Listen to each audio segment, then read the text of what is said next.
नमस्कार दोस्तों। यार ये जो कहानी है ये महाभारत के टाइम की है। एक बार क्या होता है कि एक ब्राह्मण रहते हैं, ठीक है। और यार उनका गाय चोरी हो जाता है।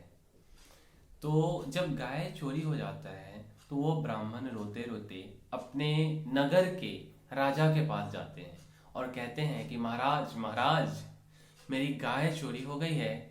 कृपया कर करके हम हाथ जोड़ के आपसे ये विनती करते हैं कि आप मुझे मेरी गाय चोरों से वापस दिलवा दें। और उस नगर के राजा कौन रहते हैं पता है? अर्जुन। अर्जुन कहते हैं कि ठीक है, हम कोशिश करते हैं। बट यार अर्जुन के साथ एक समस्या रहती है।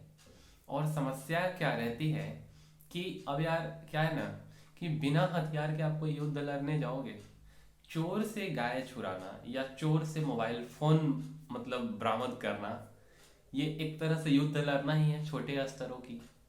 तो अर्जुन के पास अस्त्र शस्त्र नहीं रहता है।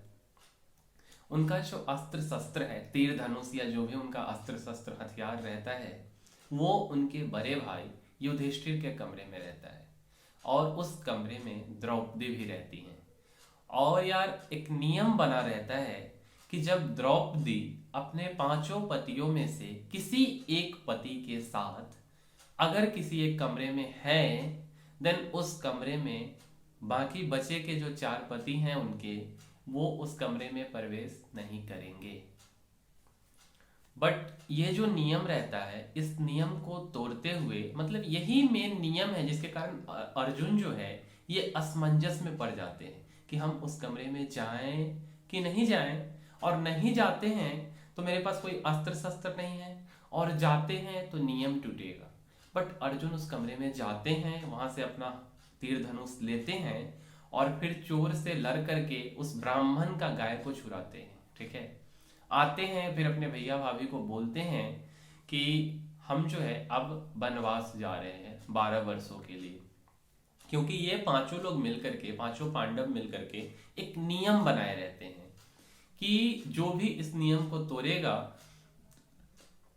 उसे यार 12 साल तक वन में अपना जिंदगी व्यतीत करना होगा। बहुत मनाते हैं इनको, इनके जो भैया हैं युधिष्ठिर और भाभी द्रौपदी। बट ये नहीं मानते हैं। ये कहते हैं कि नहीं, हम तो जाएंगे ही जाएंगे, क्योंकि मैंने ही नियम बनाया है, मतलब हम सब लोगों ने मिलकर नियम बनाया है, तो इस नियम को कैसे तोड़े। मतलब कुल मिला करके इस कहानी से हमें दो चीज शिक्षा मिलती है। सबसे पहला कि हमारा जो प्रथम कर्तव्य है, उस कर्तव्य को हम अपने शुद्ध अंतःकरण से उस कर्तव्य का निर्वहन करेंगे, उस कर्तव्य का पालन करेंगे जो कि मेरा कर्तव्य है।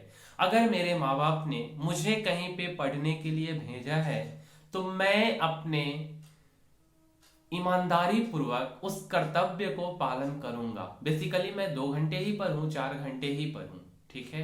अगर मैं कहीं पे कमाने गया हूं घर के लिए या अपने लिए, तो मैं वहां मन लगा के काम करूंगा जिससे कि मुझे पैसा मिलेगा।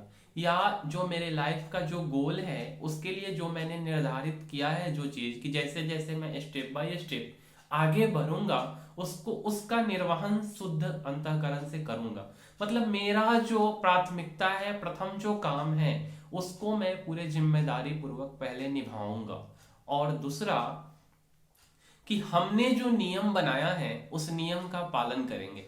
जैसे यार आजकल हम लोगों का क्या नियम है कि जैसे आप व्हाट्सएप पे जाओगे, स्टेटस में मेरा वीडियो देखोगे, उसके बाद जो लिंक है उस लिंक पे क्लिक कर करके उस वीडियो को सुनोगे, ठीक है। फिर क्या नियम है कि 1 से 2 घंटे जो है हम इंस्टाग्राम पे जा करके जो है पूरा इंस्टाग्राम पे रिसर्च करेंगे कि क्या क्या चल रहा है इंस्टाग्राम पे। तीसरा नियम क्या है, फेसबुक पे, और भी जितने भी, फिर थोड़ा सा ट्विटर पे भी आ जाएंगे। मतलब जितना भी सोशल मीडिया है सब पे हम लोग 1-1, 2-2 घंटे अपने समय को शुद्ध अंतःकरण से पूरे ईमानदारी पूर्वक मैं अपने समय को वहां दूंगा।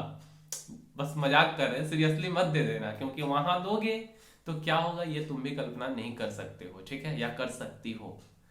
तो यार मतलब कि मैंने अगर एक नियम बनाया है, एक रूल बनाया, जैसे हम लोग रूल बनाते हैं ना कि सुबह 6 बजे जगेंगे, 4 बजे जगेंगे, इतने देर ये पढ़ेंगे, इंग्लिश पढ़ेंगे, मैथ या साइंस या सॉफ्टवेयर पढ़ेंगे या कंप्यूटर क्या बोलते हैं, और अगर आप सॉफ्टवेयर इंजीनियरिंग की पढ़ाई कर रहे हो तो उसके सब्जेक्ट को पढ़ेंगे, ठीक है।